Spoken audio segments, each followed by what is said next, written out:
आत्मा का जो प्रतिबिंब है चित्त पर जो पड़ता है, आत्मा का प्रतिबिंब चित्त पर पड़ता है, तो सबसे पहला जो उसमें परिणाम आता है मैं हूं का बोध, अहम भाव का बोध। ये जो अहम भाव का जो बोध है, ये सबसे पहला मतलब विकार है, या सबसे पहला परिणाम है, और ये सबसे बाद में जाएगा। अब चूंकि हम इसको पहला परिणाम कहते हैं, पर चूंकि अनादि है, अनादि होने के कारण से हम इसको जिस ढंग से अभी अब बोल रहे हैं उस ढंग से ऐसे बोल नहीं सकते हैं, बस समझा समझा सकते हैं, पर सबसे अंत में जाएगा ये परिणाम। इसको समझने का बस ये है, समझाने के लिए कि रिफ्लेक्शन से सबसे पहले चीज घटित होती है मैं हूं, अहम भाव, ये जो अहंकार है। तो इसलिए महत का पहला परिणाम अहंकार, और फिर अहंकार से जो ना बाकी और सब चीजें, मैं हूं के बाद में बाकी सब चीजें आती हैं, कि मैं जो है वो इंद्रियां हूं, या मैं मन हूं, या मैं जो भी हूं, वो सब अहंकार के कारण से। और चित्त में जो वृत्तियां उठती हैं, चित्त में जो वृत्तियां उठती हैं, उस वृत्ति को ही बुद्धि रूप कहा गया है,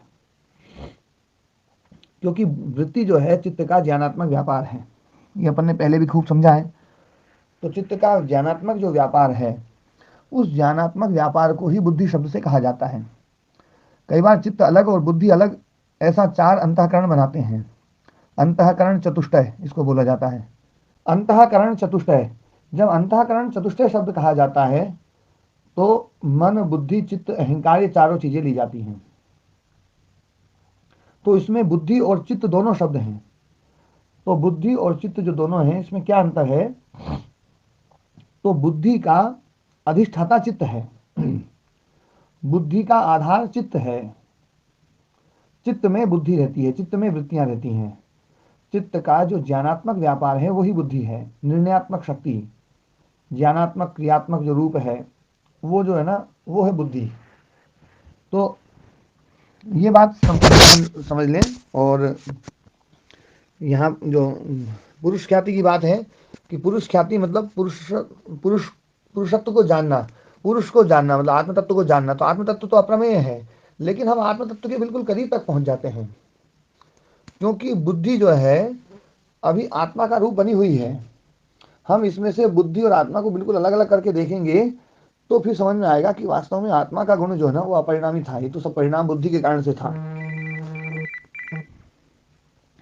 आत्मा अपरिणामी, आत्मा शुद्ध, आत्मा निर्मल, आत्मा पवित्र, आत्मा जो है ना अनंत, आत्मा निष्क्रिय, आत्मा जो है, ये सब जो धर्म है, इन धर्मों को हम जो है ना महसूस तो कर सकते हैं।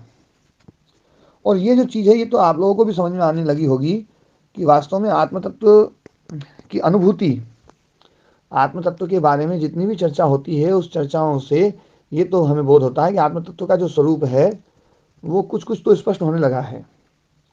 और आत्म तत्व का जो स्वरूप स्पष्ट होता है वही पुरुष ख्याति शब्द है। तो जब चित्त की निर्मलता होती है, चित्त में जो ना अविद्या का नाश होता है विद्या के द्वारा, तो हम वो जो बुद्धि है वो धीरे धीरे पुरुष ख्याति को प्राप्त होती है। अब अपने सूत्र पे चर्चा, अपनी सूत्र पे चर्चा करते हैं। महाराज जी हाँ जी, प्रणाम। ओम प्रणाम जी। चरण सर। हाँ जी। अच्छा महाराज जी, एक तो मन और चित्त को थोड़ा सा और स्पष्ट करेंगे। और दूसरा ये था कि यदि आत्मा को व्यक्त तो नहीं कर सकते, मतलब जान नहीं सकते, क्योंकि लेकिन इसका जो परिणाम है, आत्मा के जब नजदीक आएंगे तो चैतन्यता और आनंद तो जो प्राप्ति होगी उससे लगेगा कि हम आत्मा के नजदीक पहुंच गए। ऐसा है महाराज जी? हाँ देखो, आत्मा के नज़दीक पहुंचने से हम चैतन्यता का अनुभव करते हैं। तो चैतन्यता का अनुभव तो हम सदा से कर रहे हैं, लेकिन जो चैतन्यता का अनुभव कर रहा है, चेतनता धर्म उसका नहीं है। ये रिफ्लेक्शन के कारण से आया है, ये रिफ्लेक्टेड धर्म है, स्वयं का धर्म नहीं है। प्रतिबिंब कभी भी उसका धर्म नहीं होता है। जैसे सूर्य का प्रकाश चंद्रमा पे पड़ा और चंद्रमा पर प्रतिबिंब पड़ा सूर्य का, तो ये जो प्रकाश है ये चंद्रमा का अपना धर्म नहीं है, ये सूर्य का धर्म है, पर सूर्य चंद्रमा पर दिखाई दे रहा है। तो हमें ये पता चल जाता है कि ये जो चैतन्यता है, और चैतन्यता से कोई भी अपरिचित नहीं है, सब चैतन्यता को महसूस करते होंगे। जो प्रति क्षण आपके भीतर है ना जो होने का जो भाव है, होने का जो भाव वही चेतनता है। निरंतर होने का भाव एक बना रहता है, सतत बना रहता है, उसमें कोई परिवर्तन नहीं होता है। मैं हूं का जो भाव है वो निरंतर बना हुआ है। इसलिए आत्मा किसी के लिए अप्रसिद्ध नहीं है। ये बात कही जाती है कि भाई आत्मा किसी के लिए अप्रसिद्ध नहीं है, सबके लिए प्रसिद्ध है आत्मा। लेकिन बस ये है कि जो प्रसिद्ध है उसमें हमने बहुत सारी चीज़ें और जोड़ जोड़ करके उसके रूप को विकृत बहुत कर दिया है। नहीं तो मैं हूं का जो बोध है ये हमेशा सतत बना हुआ रहता है। पर ये चैतन्यता जिस चित्त को हम मानते हैं उस चित्त की तो नहीं है, रिफ्लेक्शन के कारण से ये है। ये बिल्कुल पक्का है, मैं इसको बार बार भी बोलता हूँ कि चेतनता आत्मा का धर्म है, चित्त का नहीं है। ये बात मैं बिल्कुल स्पष्ट रूप से बोलता हूँ। मेरी मान्यताओं को लेकर के कई बार कुछ लोग ये है ना बोल देते हैं कि ये आत्मा को तो कुछ मानते नहीं, आत्मा तो निष्क्रिय और अपरिणामी है, तो सारे धर्म चित्त के हैं, तो ये चित्त को जो जड़ है उस जड़ को ही चेतन बताते हैं। जबकि मैं कभी भी चित्त को चेतन नहीं बताता हूँ, कभी भी नहीं। चित्त हमेशा, चित्त के बारे में जब भी बोलूंगा, चित्त जड़ है। और चित्त में जो आत्मा का जो प्रतिभास हो रहा है ये प्रतिभास मात्र है। प्रतिभास मतलब जैसे रस्सी में सांप का प्रतिभास होता है, जैसे रज्जु में वो है ना उसमें सुक्ति में रजत का प्रतिभास होता है, जैसे रेत में पानी का प्रतिभास होता है ना। तो ये प्रातिभासिक स्वरूप है। ऐसे ही चित्त में हमें आत्मा का केवल प्रतिभास होता है और उस प्रतिभास से हम काम कर रहे हैं। पर ये जो प्रातिभासिक सत्ता है ये इस रूप में नहीं है जिस रूप में हम, जैसे रस्सी में सर्प है या इसमें ना, इस रूप में तो नहीं है। बड़ी व्यवहारिक सत्ता है, क्योंकि रस्सी में सर्प का जो प्रतिभास होता है वो प्रतिभास से रस्सी में कोई भी धर्म जो है वो आता नहीं है। लेकिन यहाँ पर ऐसा है कि जैसे ही चित्त में आत्मा का रिफ्लेक्शन होता है तो चित्त में कुछ धर्म ऐसे हैं, विशेष धर्म हैं कि चित्त बड़ा एक्टिव हो जाता है और चित्त अपने सारे जो उसका जो उसकी जो शक्ति है, जो उसका सामर्थ्य है, उस सारी शक्ति और सारे सामर्थ्य को है ना जो है ना प्रकट कर देता है और चित्त एक्टिव हो जाता है, चित्त काम करने लगता है। चित्त में क्षिप्त, मूड, विक्षिप्त, एकाग्र, निरुद्ध अवस्थाएं आने लग जाती हैं। चित्त में प्रकाश क्रिया स्थिति आ जाती है। चित्त में जो आवाज कट रही है महाराज जी, आवाज कट रही है। तो आत्मा के रिफ्लेक्शन से चित्त में जो है सारे धर्म उसके एक्टिव हो जाते हैं, सारा काम वो करने लग जाता है। ये बात हमें समझ में आनी चाहिए। और जो दूसरा प्रश्न आपने पूछा था कि मन और चित्त में क्या अंतर है, तो मन तो बहुत ही चित्त की बहुत एक छोटी सी अवस्था, मतलब ना एक शक्ति का नाम है। मतलब मन केवल और केवल इंद्रियों से ज्ञान लेने का एक माध्यम है, बस एक माध्यम बीच में रखना पड़ता है। यदि बीच में माध्यम न रखें तो चित्त को सारी इंद्रियों का ज्ञान एक साथ होने लगेगा, जैसा हम देखते नहीं है। प्रत्यक्ष में हम देखते हैं कि एक इंद्रिय का ज्ञान एक बार में, एक इंद्रिय का ही ज्ञान होता है, मतलब एक समय में एक ही इंद्रिय का ज्ञान होता है। ये बात अकाट्य हो, इसको सब स्वीकार करते हैं। अब चूंकि सारी इंद्रियों के साथ में चित्त जुड़ा हुआ है तो सारी इंद्रियों का ज्ञान एक साथ होने लगेगा। इसलिए क्या किया है, बीच में मन को जोड़ा है और मन एक देशी है, तो एक देशी होने के कारण से वो एक बार में एक इंद्रिय से ही जुड़ेगा। तो एक इंद्रिय से जुड़ने के कारण से मन के द्वारा चित्त को ज्ञान हो रहा है और इंद्रियों और चित्त के बीच में मन है और मन चूंकि एक इंद्रिय से जुड़ता है इसलिए एक बार में एक इंद्रिय का ज्ञान होता है। हाँ ओम जी ओम। आपकी आवाज नहीं आई थी यार। दूसरा कार्य जो संकल्प विकल्प बताया जाता है उसके बारे में थोड़ा सा जी महाराज, संकल्प विकल्प जो बताया जाता है हाँ क्या है? देखो, मन का जो कार्य है संकल्प विकल्प, ये इसके मन के काम, ये बाद के काम है सर। मन जो है ना, मन के बारे में जो कहा जाता है, युगपत ज्ञानानुत्पत्तिर मनसो लिंगम, सो तो सुनाई। जी महाराज, न्याय दर्शन में हाँ, युगपत ज्ञानानुत्पत्तिर मनसो लिंगम, ज्ञान की उत्पत्ति है ना, युगपत ज्ञान अनुत्पत्ति ही, तो ज्ञान की उत्पत्ति एक साथ नहीं होती है।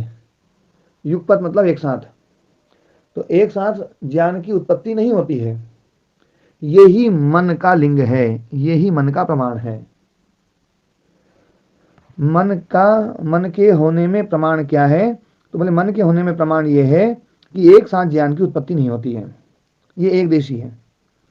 मन एक देशी है, क्योंकि चित्त जो है ना वो सभी इंद्रियों के साथ में जुड़ा हुआ है, लेकिन चित्त सीधा ज्ञान नहीं लेता है। वो जो ज्ञान लेगा वो मन के द्वारा लेगा। तो इसलिए मन जो है ना बीच में एक साधन मात्र है। अच्छा, इसमें एक बात और भी समझने की है।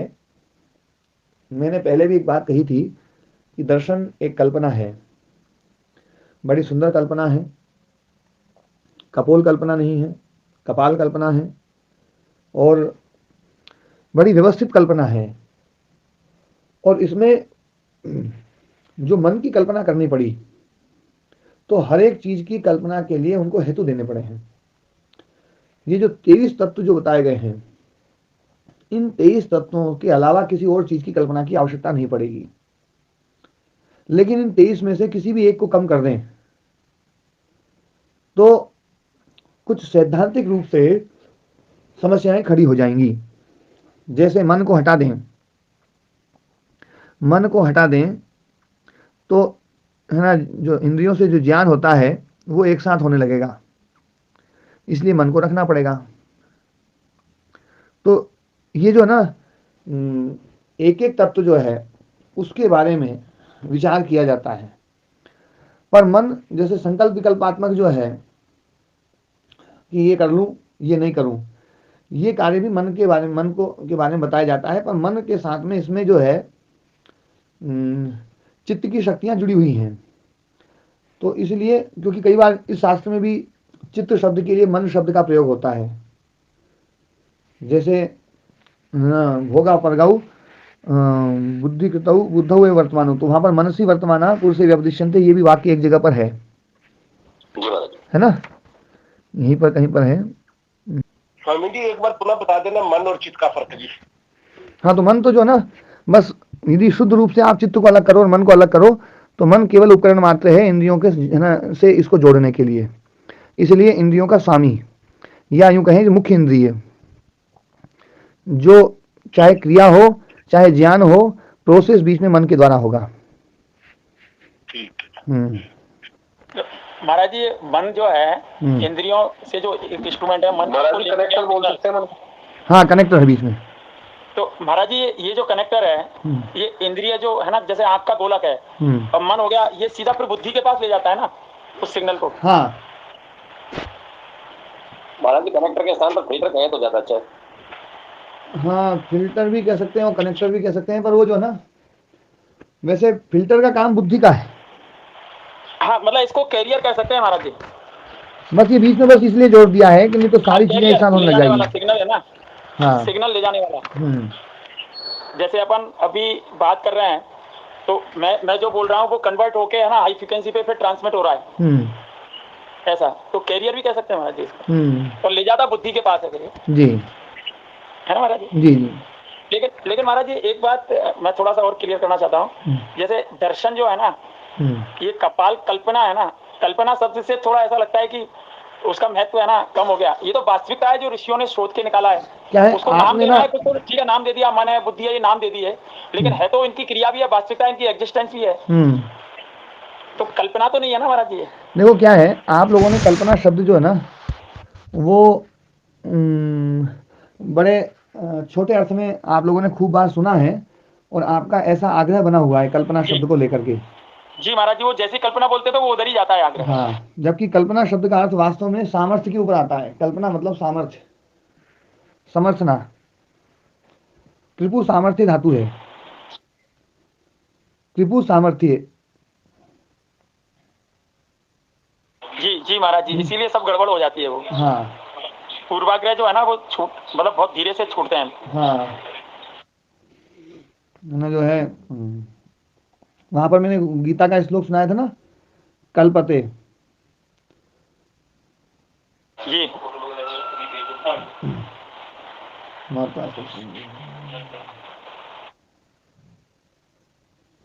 है ना, यम ही न व्यथयन्त्येते पुरुषम पुरुषर्षभ सम दुख सुखम धीरम सो अमृतत्वाय कल्पते। वह अमृतत्व को प्राप्त होता है, अमृतत्व के लिए समर्थ होता है। वहां कल्पते शब्द का प्रयोग है। है ना। कल्पते मतलब कल्पना करता है, कल्पना करता मतलब उसको प्राप्त करता है। जी महाराज जी। स्वामी जी एक थोड़ा सा हटके प्रश्न है, हाँ पर हाँ। वो इससे ये मन और ये जीवात्मा भी इनका शरीर में स्थान कहाँ होगा जी? क्योंकि ये जो शिव संकल्पम के मन के मंत्र में हृत पृष्ठम यद द्रविड़म द्रविष्ठम भी लिखा हुआ है। देखो क्या है, जो शिव संकल्प मंत्रों में जो मन का जो की जो चर्चा है वो केवल मन की नहीं है, वो चित्त की चर्चा है। चित्त के लिए मन शब्द का प्रयोग है वो। उसका स्थान हृदय। हाँ वो तो है ना, हृदय में है, शरीर में, पूरे शरीर में रहता है वैसे चित्त। चित्त छोटा बड़ा होता है, चित्त का ये सामर्थ्य है, छोटा बड़ा होने का सामर्थ्य।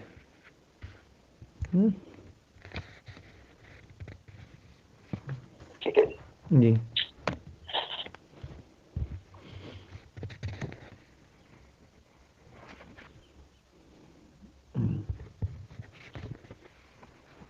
हाँ जी, तो अब हम ना सूत्र पढ़ते हैं अपन। विवेक ख्याति अविप्लवा हनोपाय। विवेक ख्याति जो अविप्लवा, विप्लव रहित, अखंडित, अविप्लवा का अर्थ बोलेंगे अखंडित, वो ही हान का उपाय है। अविवेक ख्याति बताएं, सत्व पुरुषान्यता प्रत्यय। अन्यता प्रत्यय मतलब अन्यथा ख्याति, अन्यथा ख्याति मतलब पृथकता का बोध, प्रत्यय मतलब बोध, प्रत्यय मतलब वृत्ति ज्ञान बोध, अन्यता मतलब है ना पृथक, पृथकता। तो पृथकता का बोध, सत्व पुरुष की पृथकता का बोध जो है वही विवेक ख्याति है। सातु अनिवृत्त मिथ्या ज्ञाना प्लवते, और वो जो विवेक ख्याति है यदि अभी मिथ्या ज्ञान निवृत्त नहीं हुआ है, मतलब विवेक ख्याति की प्रारंभिक अवस्था है, तो मिथ्या ज्ञान निवृत्त नहीं हुआ है, तो वो विवेक ख्याति प्लवते खंडित हो जाती है। जैसे ही मिथ्या ज्ञान का जोर पड़ेगा विवेक ख्याति कमजोर हो जाएगी, फिर विवेक ख्याति का जोर आएगा तो मिथ्या ज्ञान को कमजोर कर देगी। कुछ दिन तक ये धींगामस्ती चलती रहेगी। यदा मिथ्या ज्ञानम दग्ध बीज भावम बंध्य प्रसवम संपद्यते, जब मिथ्या ज्ञान जो है दग्ध बीज भाव को प्राप्त हो जाता है, बंध्य प्रसवम मतलब प्रसवता में बंधिता आ जाती है, प्रसव उत्पन्न करने का सामर्थ्य जिसका है ना भून दिया जाता है, रोक दिया जाता है, खत्म कर दिया जाता है। तदा विधूत क्लेश रजसः, मतलब क्लेश रूपी मल जिसके विधूत धुल गए हैं बढ़िया तरीके से, ऐसे बुद्धि सत्वस्य, सत्वस्य परे वैशारद्ये, बिल्कुल वैशारद्य, वैशारद्य भी कैसा, पर वैशारद्य, पर वैशारद्य मतलब एकदम निर्मल, वैशारद्य का अर्थ होता है निर्मलता, और पर वैशारद्य मतलब एकदम निर्मलता, उच्च कोटि की निर्मलता। जैसे पर है ना पराविद्या, उच्च कोटि की विद्या, तो उच्च कोटि की निर्मलता होने पर, परस्याम वशिकार संज्ञायाम, उच्च कोटि का वैराग्य होने पर, वशिकार संज्ञा जो है ना ये वैराग्य का, वैराग्य की एक संज्ञा है।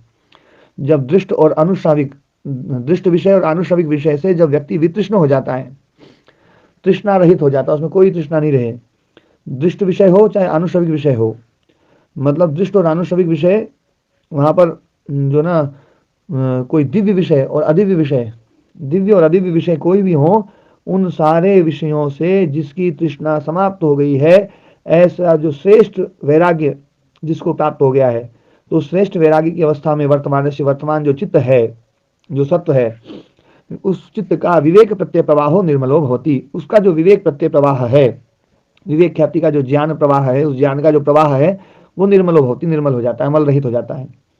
सा विवेक ख्याति अविप्लवा, वो विवेक ख्याति अविप्लव है, खंडित नहीं होगी फिर वो, वही हानस्य उपाय है, वही हान का उपाय है। हानस्य उपाय मतलब मोक्षस्य मार्ग है, मोक्ष का मार्ग है, वही मोक्षस्य उपाय है, मोक्ष का उपाय वही है। तो अब ये बात देखो, हान का उपाय मतलब मोक्ष का उपाय, तो ये मोक्ष का साक्षात कारण नहीं है, ध्यान रखना, ये बात बिल्कुल स्पष्ट रूप से बोली गई है कि विवेक ख्याति केवल अविद्या को समाप्त करती है, और अविद्या चूंकि बंधन का कारण है, तो बंधन का कारण निवृत्त होने पर अपने आप मोक्ष होता है। तो मोक्ष की प्राप्ति में विवेक ख्याति सीधे कारण नहीं बनती है। यदि सीधे कारण बन जाए तो फिर वो प्रश्न लोगों का खड़ा हो जाएगा कि शांत जो कर्म हैं उनका अनंत फल कैसे हो सकता है। इसलिए विवेक ख्याति तो केवल अविद्या को नष्ट करती है, बस अविद्या नष्ट हो गई, अविद्या के कारण से बंधन था, अविद्या खत्म तो बंधन खत्म, बस वही मोक्ष है। तो यही इसी रूप में यहाँ पर मोक्ष के उपाय के रूप में यहाँ पर विवेक ख्याति को पढ़ा गया है। तो विवेक ख्याति अविप्लवा हानस्य उपाय तथो मिथ्या ज्ञानस्य, और उसके कारण से मिथ्या ज्ञान से दग्ध बीज भावोपगम, मिथ्या ज्ञान का दग्ध बीज भावोपगम हो जाता है। जब विवेक ख्याति उपलब्ध होती है तो मिथ्या ज्ञान का दग्ध बीज भावोपगम, मिथ्या ज्ञान भून दिया जाता है, मिथ्या ज्ञान में कुछ भी पैदा करने की शक्ति को खत्म कर दिया जाता है। और जब ऐसी अवस्था होती है तो उस मिथ्या ज्ञान का पुनश्च अप्रसव, फिर पुनः प्रसव नहीं हो सकता, पुनः अप्रसव, वो फिर पैदा हो ही नहीं सकता, मिथ्या ज्ञान फिर पैदा नहीं हो सकता है। ये बात शास्त्रकार बार बार बोलते हैं कि मिथ्या ज्ञान एक बार समाप्त कर दिया जाए तो फिर उसको कोई पैदा नहीं कर सकता। इत्येषा मोक्षस्य मार्ग है, यही मोक्ष का मार्ग है, यही हानस्य उपाय, यही हान का उपाय है। मोक्षस्य मार्ग अर्थात हानस्य उपाय, मोक्षस्य मार्ग और हानस्य उपाय दोनों जो ना पर्यायवाची शब्द है, मोक्षस्य मार्ग या हानस्य उपाय। इति तस्य सप्तधा प्रांत भूमि प्रज्ञा।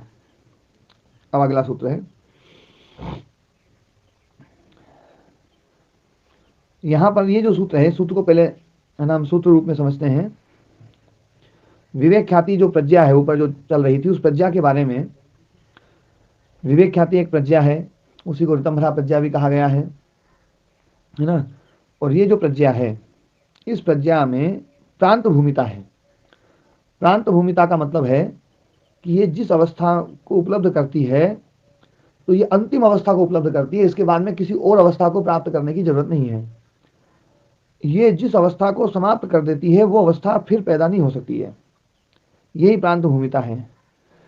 ऐसी अवस्था जिसका विशेष रूप से अंत कर दिया जाए वो अवस्था है प्रांत भूमि। हाँ जी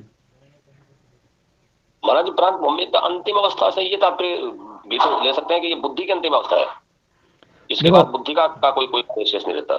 हाँ, मतलब इसको मैं प्रांत भूमि शब्द को समझाता हूँ। देखो, मतलब अवस्था का, भूमि शब्द अर्थ मतलब अवस्था है ना, और जी प्रांत भूमि शब्द जो ना, भूमि शब्द का ही विशेषण है प्रांत शब्द, है ना। तो प्रकृष्ट रूप से अंत हो जाता है जिसमें, प्रकृष्ट अंत है जिसमें, प्रकृष्ट अंत है जिसमें ना, जिस भूमि में, वो है प्रांत भूमि।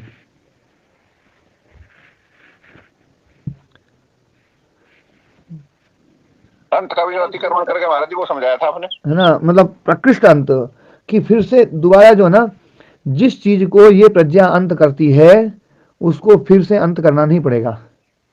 वो आत्यंतिक में समझाया था प्रधान जी। यहाँ पर जो है ना, ये प्रज्ञा ऐसी है कि जिस चीज को अंत करेगी तो उसको दोबारा अंत नहीं करना पड़ेगा, यही इसकी प्रांत भूमिता है।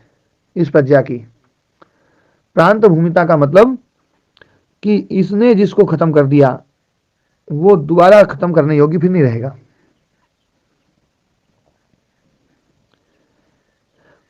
जैसे न्यायालय में कई प्रकार के दंड होते हैं, तो कुछ दंड ऐसे होते हैं कि उस दंड के देने के बाद में फिर कोई दंड देने योग्य नहीं बचेगा। उस व्यक्ति को कोई और दंड फिर, बोले भैया ये जो ना, जैसे मृत्यु दंड दे दिया जाता है तो मृत्यु दंड के बाद में कलम तोड़ दी जाती है, ये कहते हैं। क्योंकि कलेक्टर साहब ऐसा होता है क्या, कलम तोड़ते हैं क्या? हाँ जी स्वामी जी, फिल्मों में तो देखा है हमने। अच्छा, मैं पूछता हूँ स्वामी जी, किसी हमारे मित्र हैं हाँ हाँ हाँ, कोई ऐसा जज हो जिसने मृत्यु दंड दिया हो तो वो सही बताएंगे। तो कलम तोड़ देने का मतलब है कि अब इसको कोई दंड देने की जरूरत नहीं पड़ेगी अब। मतलब हाँ, भाव तो यही है, जबकि हमने भाव ठीक है ये भी है कि ये चलो है ना, जो है इसको यार एक व्यक्ति को मृत्यु दंड देना पड़ा तो दुख है, तो दुख है तो जो है ना वो, पर वास्तव में भाव तो ये है, मनोविज्ञान ये है कि अब इस व्यक्ति के लिए कोई और दंड लिखने की जरूरत नहीं है। जी महाराज, यूं भी कह सकते हैं कि अब इससे आगे कोई और इस कलम में जो है कोई पावर शेष नहीं बची। हाँ, नहीं मतलब अब है ना, बोले इसकी जरूरत नहीं पड़ेगी, पावर शेष नहीं बची, एक अलग अर्थ निकल जाएगा। पर इस मामले में, अब इस मामले में इसको कोई और दंड जो ना देने की जरूरत नहीं अब, सीमाकांत हो, क्योंकि इस आदमी को मार ही दिया है। अब इसको मार दिया है तो जो ना, अब इसको और इससे आगे आप क्या दंड दोगे?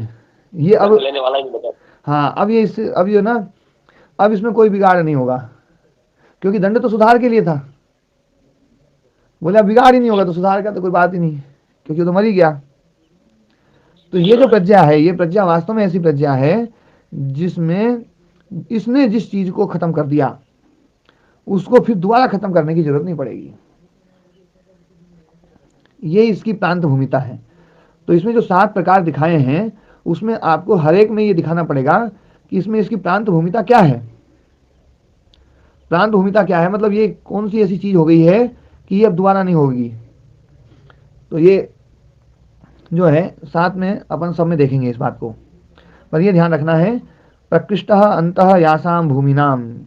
प्रकृष्ट अंत हो गया है जिन अवस्थाओं का, है ना, एक अर्थ तो ये है। या फिर प्रांता भूमयः यस्याः प्रज्ञायाः, जिस प्रज्ञा की, है ना, अच्छी प्रकार से अवस्थाएं समाप्त कर दी गई हैं, वो है ना, प्रांत भूमि प्रज्ञा।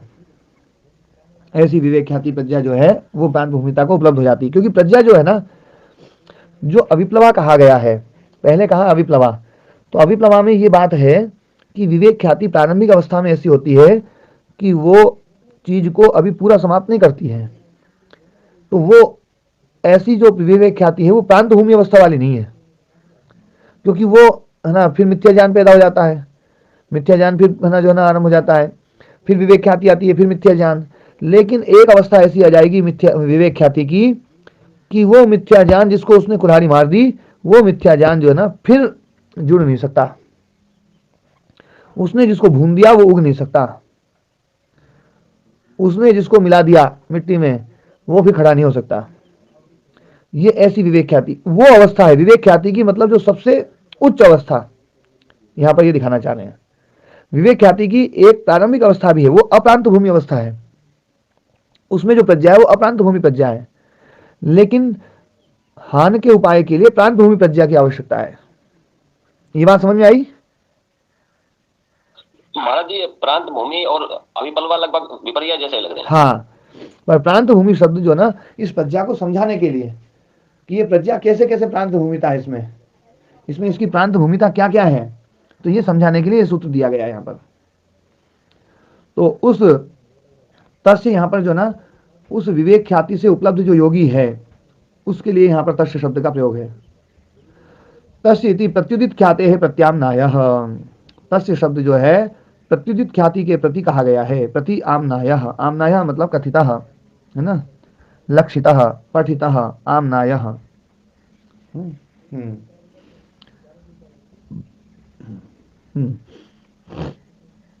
तो प्रत्युदित ख्याति, जिसको ख्याति उपलब्ध हो चुकी है, ऐसा जो योगी है, उस योगी की जो प्रज्ञा है वो 7 प्रकार की प्रांत भूमिता को प्राप्त करती है। सप्तधा इति अशुद्धि आवरण मलापगमात। अशुद्धि का जो आवरण है, तो अशुद्धि के आवरण रूपी मल को हटा देने के कारण से चित्तस्य, उस चित्त के प्रत्यांतरानुत्पादे सति, अब कोई दूसरा ज्ञान उत्पन्न नहीं होगा, क्योंकि और सब आवरण हटा दिए गए हैं, अब किसी ज्ञान की आवश्यकता नहीं है। तो प्रत्यांतरानुत्पादे सति सप्त प्रकारा एवं प्रज्ञा विवेकिनो भवति, उस विवेकी की 7 प्रकार की प्रज्ञा हो सकती है। तद यथा, तो ये सप्तधा होती है, विषय भेद के कारण से प्रज्ञा भेद है यहाँ पर, नहीं तो प्रज्ञा तो एक ही है, पर चूंकि अलग अलग विषय उसके बना दिए गए हैं इसलिए प्रज्ञा में भेद बनाए गए हैं। तो पहला भेद बताया परिज्ञातम हेयम, जो हेय है वो जान लिया गया है। हेय मतलब दुख छोड़ने योग्य, हाँ, दुख जो छोड़ने योग्य है, संसार है या दुख है, वो परिज्ञातम। अब इसमें इस प्रज्ञा में हेय परिज्ञात हो गया, तो अब इसकी प्रांत भूमिका क्या है? दोबारा नहीं जाना जाएगा, दोबारा जानने की जरूरत नहीं पड़ेगी, है ना। मतलब हेय को जिस इस प्रज्ञा में जब जान लिया जाता है तो फिर जानने की जरूरत नहीं है। न अस्य पुनः परिज्ञेयम, अब इसको फिर से जानने की जरूरत नहीं पड़ेगी, कभी भी नहीं पड़ेगी। अभी जान लिया गया, फिर 31 नील 10 खरब 40 अरब साल बाद फिर जानना पड़े और फिर जानना पड़े और फिर जानना पड़े और फिर जानना पड़े, तो ये ऐसा नहीं मान रहे हैं। ये तो मान रहे हैं कि ये इसको फिर इसमें परिजयता नहीं आ सकती। परिज्येय का मतलब होता है जो जानने योग्य, अभी जाना नहीं गया है। परिज्ञात और परिज्येय ये दोनों विरोधी चीजें हैं प्रदीप जी, परिज्ञात और परिज्येय। परिज्ञात होने के बाद महाराज जी परिज्ञता समाप्त हो जाती है। हाँ, परिज्ञात हो गया तो परिज्येयता समाप्त हो गई। परिज्येयता का मतलब है अभी वो परिज्ञात नहीं हुआ है, अभी जानने योग्य है वो, और जान लिया गया तो वो जानने योग्य नहीं बचा वो, है ना। जी महाराज जी, फिर से कोई दोबारा संदेह होने की गुंजाइश नहीं है। हाँ, जैसे कोई दंडनीय होता है तो दंडनीय दंड देने के योग्य हो, है ना। अब दंड दे दिया तो फिर वो दंडनीय नहीं रहा। जी एक दंडनीय होता है, एक दंडित होता है। तो दंडित व्यक्ति जो ना वो दंडनीय नहीं है। दंडनीय उस अवस्था में था जब दंड नहीं दिया गया था उसको, दंड दे दिया गया उसके बाद में उसको, है ना, उसको नहीं पकड़ते। जैसे गाड़ी आ रही जा रही है तो आदमी जो ना बचाता है वो जिसको भी चालान नहीं कटा है, जिसका चालान कट गया जैसे रेल में टीटी आता है तो घबराता कौन है? जिसके पास टिकट नहीं। जिसके पास टिकट नहीं है। उसमें 10 आदमी है जिसमें टिकट नहीं है, सब 10 हो गए तो घबराएंगे। उसमें से एक को पकड़ लिया और उसको फाइन लगा दिया, उसको दंड दे दिया और उससे पैसे ले लिए। अब बताओ कितने लोग घबराएंगे?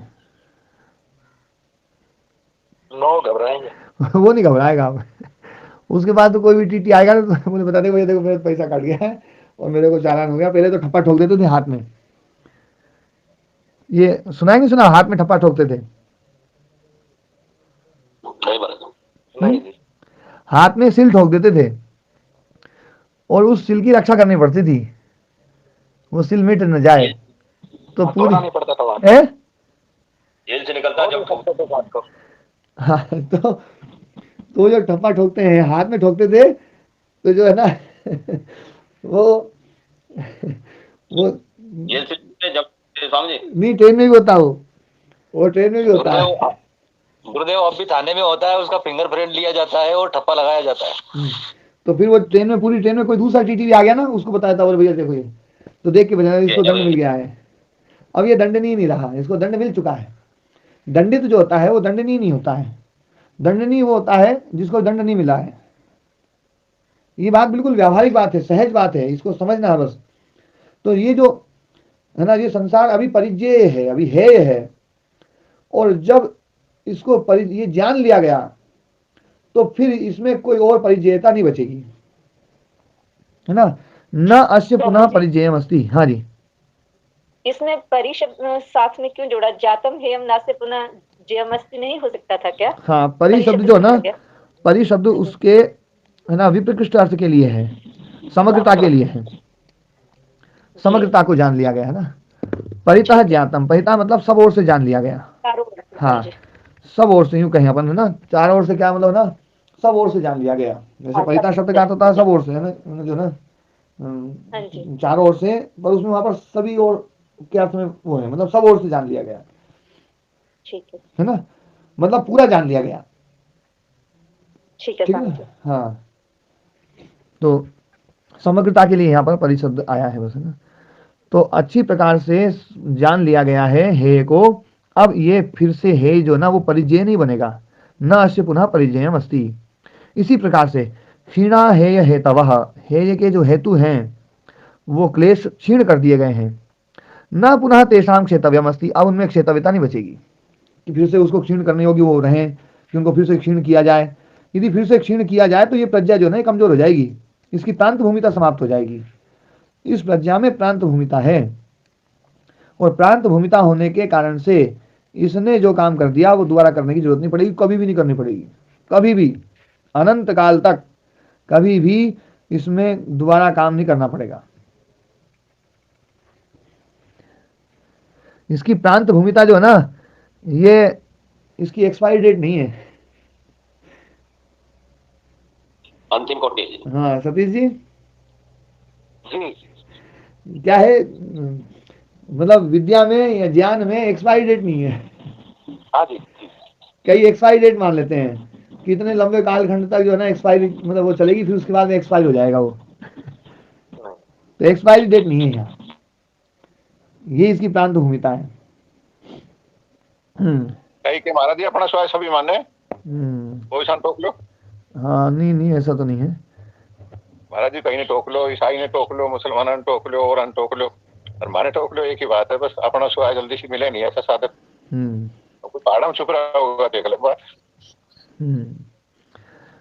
हाँ, तीसरा बताया साक्षात कृतम निरोध समाधिना हानम। निरोध समाधि के द्वारा जो हान है, हान को साक्षात्कृत कर लिया गया है। अब साक्षात्कृत कर लिया है हान को, तो ये जो हान है ना, ये अब कभी भी असाक्षात्कृत नहीं होगा, अब कभी फिर से असाक्षात्कृत नहीं होगा। यही इसकी प्रांत भूमिता है। देखो, 2 में प्रांत भूमिता समझाई गई है ना, छठे में भी समझाई है, बाकी समय अपने को मतलब जोड़नी पड़ेगी। व्याख्याकारों ने जोड़ी है, सब बताई है प्रांत भूमिता, सभी इन सातों के सातों में प्रांत भूमिता हमें घटानी पड़ेगी कि साक्षात निरोध समाधि के द्वारा हान जो है वो साक्षात्कृत कर लिया गया है। ध्यान देना, तीसरा नंबर निरोध समाधिना, निरोध समाधि के द्वारा जो हान है, जो कैवल्य है, वो साक्षात्कृत कर लिया गया है। साक्षात्कृत मतलब उपलब्ध कर लिया गया है। तो अब जो साक्षात्कृत कर लिया गया है वो कभी असाक्षात्कृत नहीं हो सकता, अनुपलब्ध नहीं हो सकता। अब यही इसकी प्रांत भूमिता है। पहले वाले की प्रांत भूमिता क्या है कि वो कभी फिर से परिचय नहीं बनेगा। दूसरे वाले की प्रांत भूमिता है कि वो फिर से क्षेत्रव्य नहीं बनेगा। तीसरे वाले की प्रांत भूमिता है कि वो कभी भी असाक्षात्कृत नहीं होगा। साक्षात्कृत का मतलब है निश्चित हो जाना। निश्चित का क्या अर्थ होता है? स्वरूप में प्रतिष्ठित हो जाना भी कह सकते हैं महाराज जी। हाँ, निश्चित शब्द का क्या अर्थ है? निश्चय कर लेना। हाँ, निश्चय मतलब भाई अब दोबारा निश्चय नहीं करना पड़ेगा, फाइनल हो गया। हाँ, इसमें निश्चय शब्द में ची धातु है, चीए चयने, चुनने अर्थ में है ये।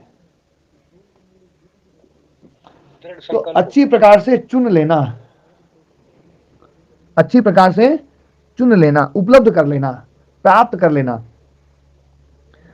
तो ये जो है जो निरोध समाधि के द्वारा हान जो है साक्षात्कृत कर लिया गया है, मतलब पहले निश्चित अभी था, अब निश्चित कर लिया गया। निश्चित कर लिया मतलब चुन लिया गया, पहले चुनने योग्य था, अब चुन ही लिया गया है। तो फिर से इसमें निश्चित अविता नहीं आ सकती। अब बात समझ में आई? हाँ जी, आइए समझ में। है ना? साक्षात्कृत कहो, निश्चित कहो, उपलब्ध कहो, एक ही अर्थ है। निश्चित शब्द का आप लोगों ने अर्थ पहले अलग अपनी बुद्धि में आग्रह बना रखा होगा कि निश्चय करने का मतलब है कि किसी जो ना निर्णय पर पहुंचना, पर वास्तव में निश्चय अर्थ का अर्थ होता है उसको पा लेना।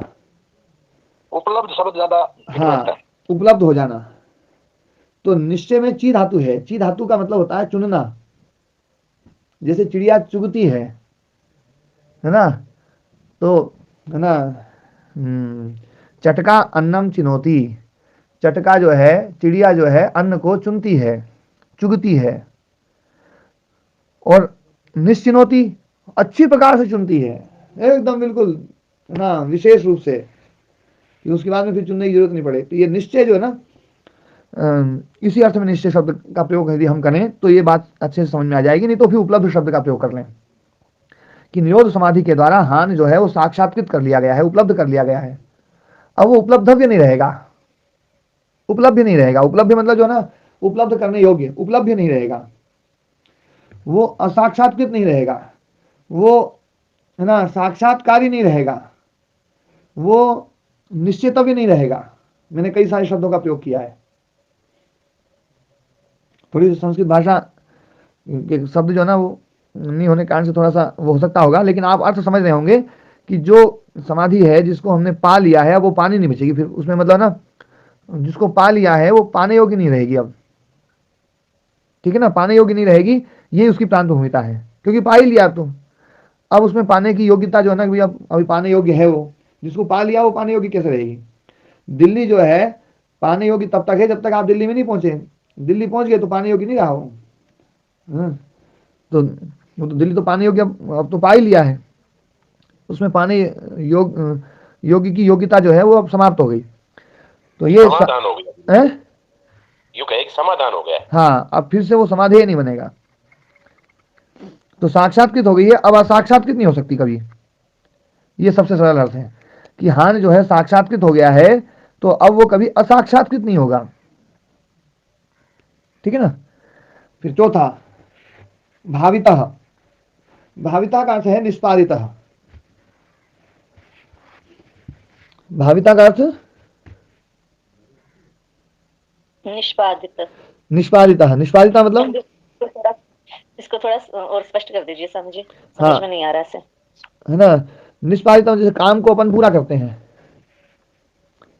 कार्य हमने निष्पादित कर लिया, निष्पादित कर लिया मतलब निष्पन्न हो गया काम, काम पूर्ण हो चुका है। तो है ना, जो है ना विवेक ख्याति रूप जो हान का उपाय है वो हमारा पूर्ण हो चुका है, वो है ना निष्पादित हो गया है। विवेक ख्याति रूप कार्य निष्पादित हो चुका है। जो हानोपाय रूप है, हान का उपाय है, ऐसा विवेक ख्याति रूप जो है वो कार्य निष्पादित हो चुका है। अब फिर से निष्पादन के योग्य नहीं रहेगा ये कि फिर से निष्पादन करो। काम निष्पन्न हो गया, अब फिर से ना उसको निष्पन्न करना पड़े तो निष्पन्न क्या हुआ? अतिथियों को भोजन कराया, बोले भोजन निष्पन्न हो गया, तो अतिथि कहने लगे नहीं यार अभी नहीं हुआ, कुछ 2 रोटी और दो। 2 रोटी और दीदी अतिथि ने मांग ली, इसका मतलब है कि भोजन सही से नहीं कराया गया अभी। तो बोले कि जो ना ये विवेक ख्याति रूप जो हान का उपाय है वो विवेक ख्याति अब निष्पादित हो गई है, तो अब फिर से निष्पादन के योग्य नहीं रहेगी। न अस्याह परम भावनीयम इति शेषः। इससे आगे ये भावनीय नहीं रहेगी, इसको फिर से उपलब्ध करने की जरूरत नहीं पड़ेगी। फिर से हानोपाय जो विवेक ख्याति रूप है, ये विवेक ख्याति रूप फिर से निष्पन्न नहीं करना पड़ेगा, निष्पन्न हो चुकी है। ये विवेक ख्याति फिर से प्राप्त नहीं करनी पड़ेगी, सीधी अर्थ बात है ये, हिंदी में कहें तो अपन विवेक ख्याति जो है वो प्राप्त हो गई है, अब इसमें प्रापणी नहीं रहेगी वो। ठीक है जी, समझे। प्राप्तम प्रापणीयम, जो प्रापणीय था, प्राप्त करने योग्य था, वो प्राप्त हो गया। अब फिर प्रापणीय नहीं रहेगा वो। ये इसकी प्रांत भूमिता है। ये 4 प्रकार की प्रांत भूमिता बताई। ऐसा चतुष्टयी कार्य विमुक्ति ही प्रज्ञायाः। ये प्रज्ञा की 4 प्रकार की अवस्था जो कार्य विमुक्ति है। कार्य विमुक्ति मतलब कार्यात विमुक्ति है, कार्य से विमुक्ति, प्रयत्नात विमुक्ति, प्रयत्न के द्वारा। ये 4 चीजें जो है ना, इसमें प्रयत्न करना पड़ेगा। जो है उसको जानना है, हेतु इनको क्षीण करना है, निरोध समाधि के द्वारा जो हान है उसको उपलब्ध करना है, और विवेक ख्याति को निष्पन्न करना है। ठीक है, तो ये 4 प्रकार के कार्य हैं। अब 3 प्रकार की जो है वो है चित्त विमुक्ति। 3 प्रकार की बात को जो है ना वो चित्त विमुक्ति। चित्त विमुक्ति स्तु त्रयी चैताधिकारा बुद्धि ही। बुद्धि जो है वो चैताधिकार हो चुकी है। चैताधिकार मतलब समाप्त, जिसका प्रारंभ जो कार्य था, कार्य में प्रारंभ करने वाली जो शक्ति थी वो पूर्ण कर दी गई है, उसका प्रयोजन पूर्ण हो चुका है। जिसका प्रयोजन पूर्ण हो गया वो हो गया चैताधिकारा, है ना। तो जो चैताधिकार है वो अब भोग जो है ना, अब भोगने की जरूरत नहीं पड़ेगी, क्योंकि भोग लिए गए, अब सब हो गया काम, भोग अपर को उपलब्ध हो गया है। अब बुद्धि जो है ना चैताधिकार हो गई है, तो वो अचैताधिकार नहीं होगी। अब वो बुद्धि जो है ना वो अचैताधिकार नहीं होगी। ठीक है, यहां पर भी ऊपर भी एक वो आई थी,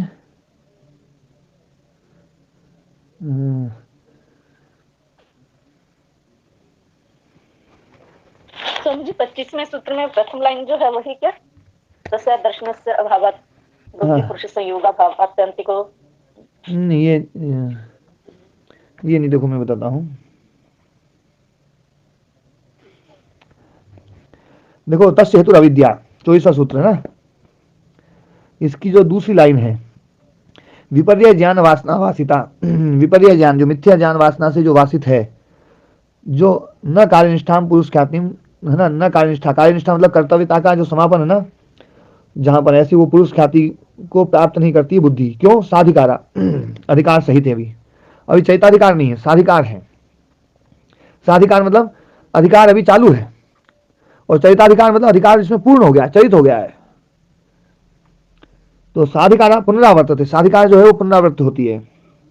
और आगे देखो, सातु पुरुष ख्याति पर्यवसान, और जो पुरुष ख्याति पर्यवसान हो गई कार्यनिष्ठाम प्राप्नोति चैताधिकारा निवृत्ता दर्शना बंध कारणा भावात न पुनरावर्तित। जो चैताधिकार बुद्धि है, निवृत्त दर्शना जिसका दर्शन निवृत्त हो गया है, बंध कारणा भावात बंध कारण का अभाव होने के कारण से न पुनरावर्तित, पुनरावृत्ति नहीं होती है, उसको बोलते हैं चैताधिकार। एक होती है साधिकार और एक होती है चैताधिकार, ठीक है। हाँ, बुद्धि दो प्रकार की, साधिकार और चैताधिकार। तो साधिकार का मतलब है अभी बुद्धि रहेगी, और चैताधिकार मतलब प्रयोजन पूरा हो गया, बुद्धि का काम पूरा, तो बुद्धि की मुक्ति होगी। यहाँ पर चित्त विमुक्ति स्तुत रही है ना, कहा ना 3, अब चित्त की विमुक्ति बताएंगे। तो यहाँ पर बुद्धि जो है ना चैताधिकार होगी, तो फिर पुनरावृत्ति नहीं होगी इस बुद्धि की, ये खत्म हो जाएगी। छठा, गुणा गिरिशिखर कुटच्युता इव ग्रावाण निरवस्थान स्वकारणे प्रलयाभिमुखा सह तेन स्तम गच्छन्ति। जैसे गिरि शिखर से कुटच्युत मतलब ना जो ना गिर गया जो पत्थर है, निरवस्थाना स्वकारणे प्रलयाभिमुखा मतलब जो पत्थर गिरि शिखर से गिर गया वो वापस वहां कैसे जाएगा, उसको धकेल दिया, अब वो गिरते गिरते नीचे पहुंच गया, वो वापस कैसे जाएगा, उसको जाने का कोई मतलब ही नहीं रहा, उसको कौन ले जाएगा, ले ही नहीं जा सकता कोई। तो ऐसे ही गुण जो है वो है ना, जब निरवस्थान हो गए हैं, अब है ना उनका कोई प्रयोजन नहीं रहा, स्व कारणे प्रलयाभिमुखा अपने कारण में प्रलयाभिमुख हो गए हैं, तो प्रलयाभिमुखा तेन सह अस्तम गच्छन्ति, उनके उसके साथ में ही इसकी भी समाप्ति हो जाएगी। अस्तम गच्छन्ति, वो अस्तता को प्राप्त हो जाते हैं, चित्त के साथ में वो भी अस्त को प्राप्त हो जाते हैं। तो यहाँ पर जो अप्रविलीन गुण है, जो प्रविलीन गुण है, तो अब वो अप्रविलीन नहीं हो सकते, मतलब गुणों की है ना जो अप्रविलीनता, ये इसकी प्रांत है ना, मतलब इसकी प्रांतता है। अप्रविलीन गुणों की प्रांतता मतलब अब वो फिर से प्रविलीन मतलब उनको फिर से प्रविलीन नहीं करना पड़ेगा, वो प्रविलीन हो गए हैं, अब मतलब अप्रविलीन नहीं होंगे, अप्रविलीन नहीं होंगे तो फिर से प्रविलीन करने की जरूरत नहीं पड़ेगी। तो प्रयोजन की प्रांतता, वास्तव में यहाँ पर प्रयोजन की प्रांतता है, क्योंकि प्रयोजन था जब तक, अब प्रयोजन ही समाप्त हो गया, तो प्रयोजन समाप्त हो गया तो गुण फिर से व्यक्त नहीं हो सकते। और सातवां है, अच्छा देखो इसमें इसी का बताया, न च ऐशाम प्रविलीना नाम पुनः अस्ति उत्पादः, जो प्रविलीन हो गए हैं इसका फिर से उत्पाद नहीं हो सकता। दयाराम जी,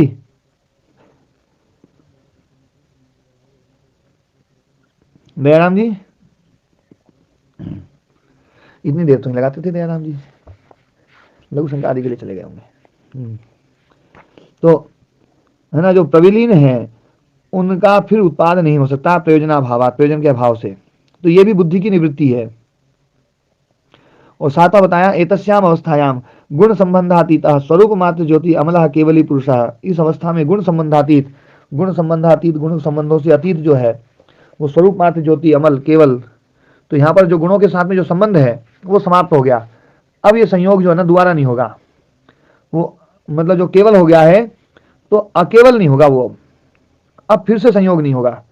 तो इस संयोग की प्रांतता, ये सातवां जो है गुण संबंध जो है अब वो अतीत हो गया, अब वो फिर से भविष्य में नहीं आएगा। गुण संबंध जो है, गुण संबंध फिर से नहीं जुड़ सकता है, क्यों, क्योंकि वो अतीत हो गया है। तो स्वरूप मात्र ज्योति, स्वरूप मात्र ज्योति रहेगी, अमल अमल रहित हो गया, केवली पुरुष, वो केवली पुरुष है। तो एताम सप्त विधाम प्रांत भूमि प्रज्ञाम, इन 7 प्रकार की प्रांत भूमि प्रज्ञा को अनुपश्यन देखता हुआ पुरुषः कुशल इत्याख्यायते, उसको कुशल कहा जाता है। जो इस प्रकार की ना जो है 7 प्रांत भूमि प्रज्ञा को जो देख लेता है वो है कुशल। कुशल जी, स्वामी जी नमस्ते जी। नमस्ते जी, नमस्ते जी। आपकी चर्चा खूब आती है शास्त्र में, आपके आशीर्वाद से स्वामी जी। हाँ, हमारा तो एक बार भी नाम नहीं आता इसमें। आप तो कुशल से भी ऊपर हैं स्वामी जी। नहीं है ना जो है, तो जो 7 प्रकार की प्रांत भूमि प्रज्ञा को देख लेता है ऐसा पुरुष कुशल होता है। प्रतिप्रसवेपि चित्तस्य मुक्तः कुशला इत्येव भवति, जो प्रतिप्रसव हो जाए, चित्त का प्रतिप्रसव हो जाने पर जो मुक्त है उस पुरुष को भी, मतलब मुक्त पुरुष जो है वो भी कुशल है, और जो प्रांत भूमि प्रज्ञा को देख लेता है, अभी मुक्त नहीं हुआ है पर जीवन मुक्त हो गया है, वो भी कुशल है। तो कुशल इत्येव भवति गुणातीतत्वात्, गुण के अतीत होने के कारण से, गुण अब खत्म। तो ये 7 प्रकार की प्रांत भूमिता यहाँ पर बताई गई है। और तो अपना ये 27वां सूत्र जो है ना पूरा हो गया है। अब इसमें जो है मैं चाहता हूं कि आप लोग इसकी जो परीक्षा दें तो सभी सूत्रों को अच्छे से थोड़ा सा स्पष्ट कर लें। और इसमें प्रदीप व्यास जी, नीतू जी और अपने मुकेश जी और सतीश जी, जो कि काम में काफी रहते हैं तो वो लिख नहीं पाते होंगे। सतीश जी लिखते हैं क्या? 5 तारीख तक ज्यादा व्यस्त हो जी, फिर मैं करूंगा। हाँ हाँ हाँ, 4-5 का उत्सव है हमारा, उसमें भी ज्यादा व्यस्त। अच्छा अच्छा अच्छा। तो है ना, जो है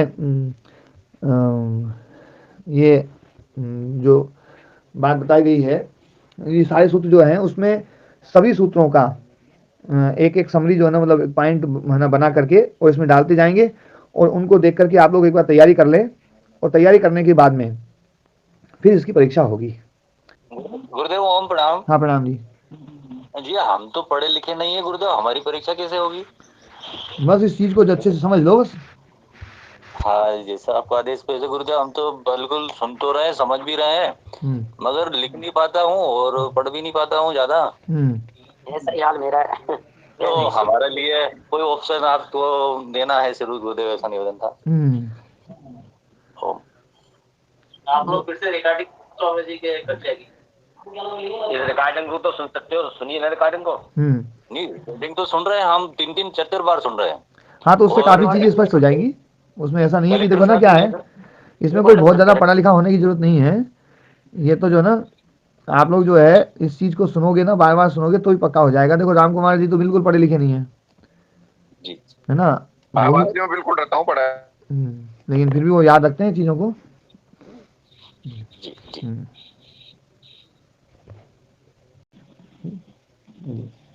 ठीक है, ठीक है, सभी को नमस्ते।